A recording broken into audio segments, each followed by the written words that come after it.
আপনাদের সবার জন্য এ উদার আমন্ত্রণ। ছবির মতো এই দেশে একবার বেরিয়ে যান।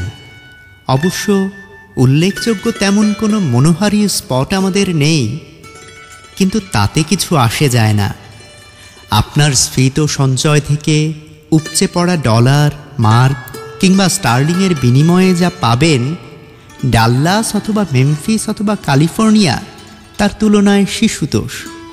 আসুন, ছবির মতো এই দেশে বেরিয়ে যান। রঙের এমন ব্যবহার, বিষয়ের এমন তীব্রতা আপনি কোনো শিল্পীর কাজে পাবেন না। বস্তুত শিল্প মানেই নকল নয় কি? অথচ দেখুন, এই বিশাল ছবির জন্য ব্যবহৃত সব উপকরণ অকৃত্রিম। আপনাকে আরও খুলে বলি, এটা অর্থাৎ আমাদের এই দেশ, এবং আমি যার পর্যটন দপ্তরের অন্যতম প্রধান, আপনাদের খুলেই বলি, সম্পূর্ণ নতুন একটি ছবির মতো করে সম্প্রতি সাজানো হয়েছে। খাঁটি আর্য বংশসম্ভূত শিল্পীর কঠোর তত্ত্বাবধানে ৩০ লক্ষ কারিগর দীর্ঘ ৯টি মাস দিন রাত পরিশ্রম করে বানিয়েছেন এই ছবি।